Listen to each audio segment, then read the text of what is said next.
आज की इस वेबिनार में मैं करुणा के सागर तथागत भगवान बुद्ध को नमन करता हूँ और उनके लिए एक लाइन दो लाइन बोलना चाहूँगा। मनसा वाचा कर्मणा विमल विनीत विशुद्ध, नमो तथागत ज्ञानमय जो सम्यक संबुद्ध, रक्षक बहुजन वर्ग के करुणा ज्ञान असीम, एक साथ सब बोलिए मिलकर के जय भीम। बुद्ध धम्म अपनाए किए मानव धम्म प्रचार, संविधान लिख कर किए नारी दलित उद्धार, तन मन जन धन त्याग सब धारे धम्म आलोक, किए अलौकित विश्व को जय सम्राट अशोक। नमो तस्स भगवतो अरहतो सम्मा सम्बुद्धस्स। आज की इस वेबिनार में मैं करुणा के सागर तथागत भगवान बुद्ध को नमन करता हूँ, परम पूज्य बाबा साहब अम्बेडकर को नमन करता हूँ, सभी संतों को महापुरुषों को नमन करता हूँ, राष्ट्रीय बौद्ध महासभा के संस्थापक माननीय धर्मदास भारती साहब को सादर वंदन अभिनंदन करता हूँ और आज की इस वेबिनार में आप सभी लोगों का हार्दिक स्वागत अभिनंदन करता हूँ और इस कार्यक्रम का संचालन कर रहे माननीय आजाद गौर साहब जी को सादर नमन करता हूँ। आप सभी को साधुवाद। आज का विषय जो रखा गया है कि भ्रष्टाचार एक षड्यंत्र है, एक सोची समझी साजिश है। तो इस विषय पर हम अपने विचार रखना चाहेंगे और हमारी समय सीमा 10 मिनट रखी गई। तो सबसे पहले हम यह जानने का प्रयास करेंगे कि भ्रष्टाचार क्या है। भ्रष्टाचार दो शब्दों से मिलकर बना हुआ है, भ्रष्ट और आचार। मतलब अनैतिक तरीके से जब कोई कार्य किया जाता है या अनैतिक तरीके से कोई लाभ कमाया जाता है या कोई भी कार्य जो विधि विरुद्ध होता है, हम अपने लाभ के लिए या अपने पक्ष में किसी दूसरे को लाभ पहुंचाने के लिए करते हैं, तो भ्रष्टाचार होता है। भ्रष्टाचार आर्थिक भी हो सकता है और गैर आर्थिक भी हो सकता है। आर्थिक मतलब ये होता है कि जब किसी से पैसे का लेन देन करके कोई कार्य कर दिया जाए जो कि व्यक्ति उसके लिए पात्र नहीं है, उसके फेवर में कार्य कर दिया जाए, तो यही भी भ्रष्टाचार है। और वह भी भ्रष्टाचार है कि बिना पैसे का लेन देन ही किसी का विधि विरुद्ध कार्य किया जाए, किसी कार्य में हेरा फेरी कर दी जाए, तो वह भी एक तरह का भ्रष्टाचार है। तो मतलब कोई भी कार्य जो कि गड़बड़ हो और सही तरीके से विधि विरुद्ध ना हो, वह भ्रष्टाचार की श्रेणी में आता है। अब हम यह देखेंगे कि भ्रष्टाचार क्यों होता है। भ्रष्टाचार साथियों इसलिए होता है क्योंकि जो भारत का संविधान है, हेलो आवाज आ रही क्या? हेलो, आ रही है सर आपकी आवाज? जी बिल्कुल। तो भ्रष्टाचार इसलिए होता है सर क्योंकि जो भारत का संविधान है उसका आर्टिकल 74 विधि के समानता का अधिकार देता है, प्रतिष्ठा और अवसर की समानता का अधिकार देता है। अर्थात ये है कि कानून के समक्ष सभी व्यक्ति बराबर होंगे, कानून और शासन की और विधि की नजर में नियम के सामने सभी व्यक्ति अमीर गरीब छोटे बड़े सभी समान होंगे। भारत का कल्याण जी आपके पीछे पंखा चल रहा है, उसे बंद कर दीजिए, डिस्टर्ब आ रहा है थोड़ा, पंखा बंद कर लीजिए। जी बिल्कुल सर। तो जो भारत का संविधान है उसका आर्टिकल 14 है, विधि के समक्ष समानता का अधिकार प्रदान करता है और प्रतिष्ठा और अवसर की समानता प्रदान करता है। तो आप ये देखिए कि अगर कानून का राज रहेगा तो विधि के समक्ष समानता, किसी लाइन में किसी पद के लिए किसी कार्य के लिए अगर अमीर गरीब छोटे बड़े दलित सवर्ण सभी लोग लगे हुए हैं, तो जिसका जैसे नंबर आएगा उस तरह से विधिवत कार्य ही होगा। अब जैसे हम भ्रष्टाचार की परिभाषा बता चुके हैं कि जब कोई कार्य अनैतिक तरीके से किया जाता है या अपने लाभ के लिए मतलब भ्रष्ट आचरण किया जाता है, पैसे लेकर कोई काम किया जाता है, तो अगर कानून का राज रहेगा तो प्रतिष्ठा और अवसर की समानता लागू होगी, अर्थात चाहे दलित हो गरीब हो पिछड़ा हो उसको अवसर मिलेगा।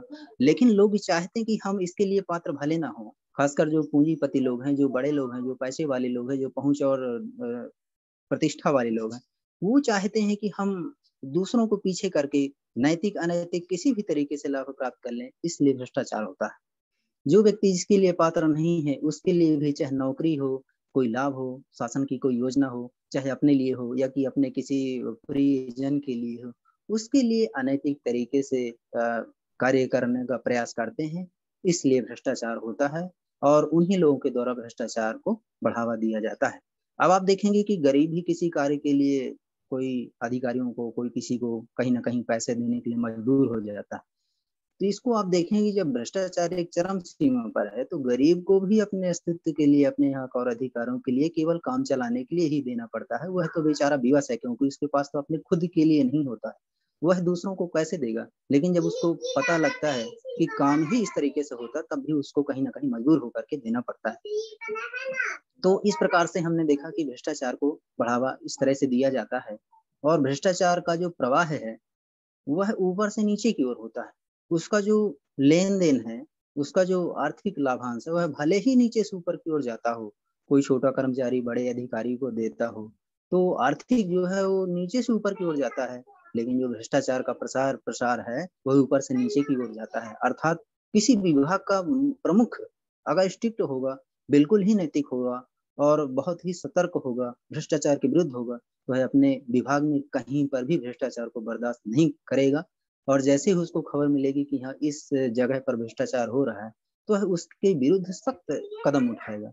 लेकिन आप देखते हैं कि छोटे से लेकर बड़े तक, और मतलब हर जगह ही जब यही व्याप्त है, तो आपको समझ में आता है कि मतलब ऊपर से नीचे तक ये हर जगह व्याप्त है, और यह एक तरह का कल्चर बन चुका है।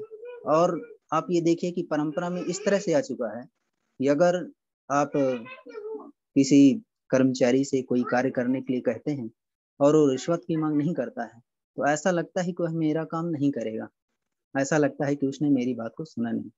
तो इस प्रकार से आप देखेंगे कि कहीं ना कहीं रिश्वत, भ्रष्टाचार, इससे लोग अनैतिक तरीके से इसको कहीं ना कहीं जाने अनजाने बढ़ावा दे रहे हैं।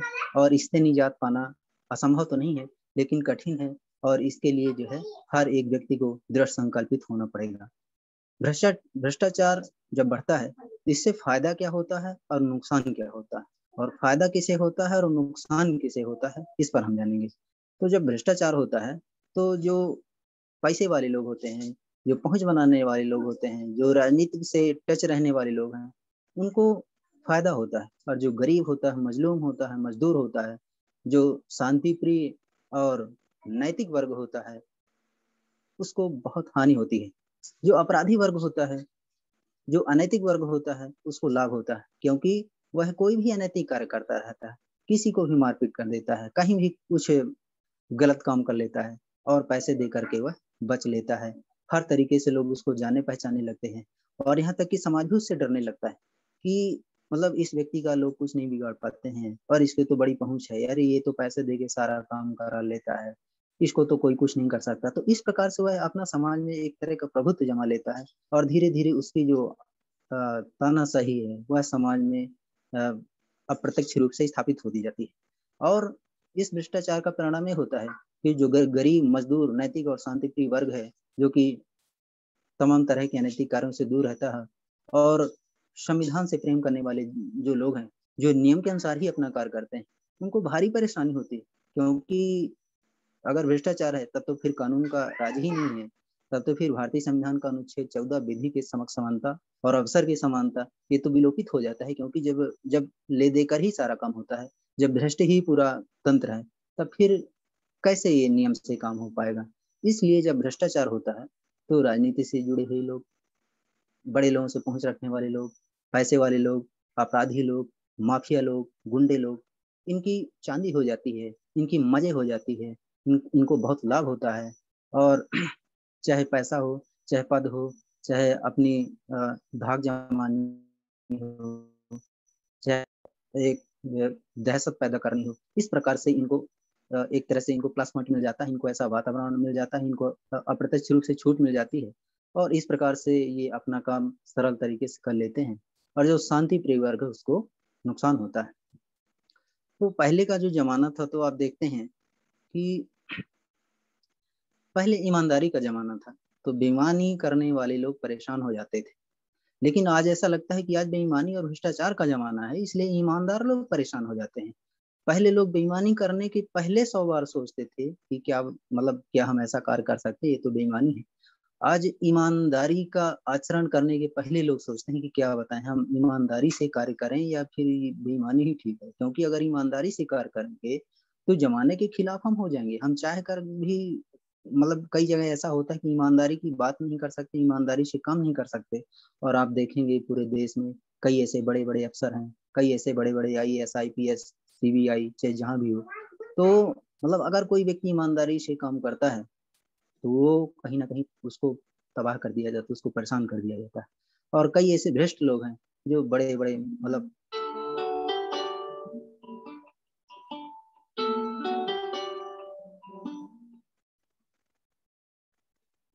तो जो लोग ईमानदारी से अपना कार्य करते हैं, किसी के सामने झुकते नहीं हैं, ना कभी रिश्वत लेना पसंद करते, ना कोई गलत काम करना पसंद करते, तो उनको कहीं ना कहीं प्रताड़ना का सामना करना पड़ता है। और जो लोग बेईमानी से सारा काम कर जाते हैं उनको जिंदगी में मजे ही मजे रहते हैं।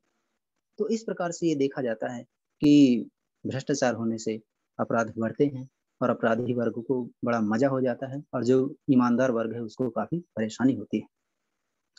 भ्रष्टाचार का एक दूसरा पहलू ये भी है कि जब आप देखेंगे, मैं एक ऐसा उदाहरण देना चाहूंगा जो कि लोगों के बीच में रहता है कि जैसे मान लीजिए कि बहन जी का लोगों ने शासन देखा है। बहन जी के बारे में लोग चर्चा करते हैं कि बहन जी का शासन था, बड़े बड़े गुंडा माफिया अपराधी सब कांपते थे, और समाज में एक तरह का पूरी तरह से कानून का राज था, शांति था, विकास था, ये सब। और जब दूसरे लोगों का शासन देखते हैं तब कहते हैं कि अरे इनसे तो कानून दूसरे जो वहाँ के सत्ता में बैठे हुए दूसरे लोग हैं, मैं किसी का विरोध या समर्थन यहाँ पर नहीं कर रहा हूँ, तो जब उनको देखते हैं तो उनको लगता है कि इनसे तो कानून व्यवस्था नहीं संभाली जा रही है, इनसे तो संविधान का पालन नहीं हो पा रहा, इनसे तो शांति स्थापित नहीं हो पा रही है, इनसे तो प्रदेश नहीं संभल रहा। तो मैं यहाँ पर अपनी बात ये कहना चाहता हूँ कि क्या वास्तव में उनसे प्रदेश नहीं संभल पा रहा है? जो लोग अशांति फैलाते हैं, जिनके कार्यकाल में दंगे हो जाते हैं, जिनके काल में बड़े अपराध बढ़ते हैं, माफिया बढ़ते हैं, तो क्या वास्तव में उनसे कानून व्यवस्था नहीं संभाली जा रही है? तो साथियों यहाँ पर माननीय ऐसा नहीं। माननीय जी विशिष्ट अतिथि महोदय से मैं निवेदन जी करना जी चाहूंगा कि समय का ध्यान रखेंगे। जी बिल्कुल सर, 1 मिनट और।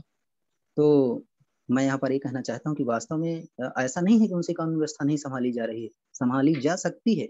वो जानबूझकर नहीं संभालना चाहते हैं क्योंकि भ्रष्टाचार बढ़ेगा तो उनके लोगों को लाभ होगा। अगर बहन जी का शासन है तो बहन जी के शासन काल में कानून व्यवस्था चुस्त दुरुस्त इसलिए रहती है ताकि कानून का राज हो और विधि के समक्ष समानता और अवसर की समानता लागू रहे, ताकि हमारे लोगों को और देश के सभी लोगों को उनके योग्यता के अनुसार लाभ हो। लेकिन जो दूसरे लोग हो चाहते हैं भ्रष्टाचार बढ़े ताकि अपने लोगों को लाभ हो, उनके पास मेरिट हो तो भी और मेरिट ना हो तो भी उनको आगे आना चाहिए और उनको एक मौका मिलना चाहिए और उनको अपना कार्य अच्छे तरीके से करना चाहिए, उनको समाज में अपना स्थापित करना चाहिए। तो इस प्रकार से जो लोग चाहते हैं कि अनैतिक तरीके से हमको लाभ मिले, वो कानून व्यवस्था को जानबूझकर ढीला कर देते हैं और कानून का राज कहीं ना कहीं कमजोर कर देते हैं। तो इस प्रकार से इसको भ्रष्टाचार को जानबूझकर कहीं ना कहीं बढ़ावा दिया जाता है।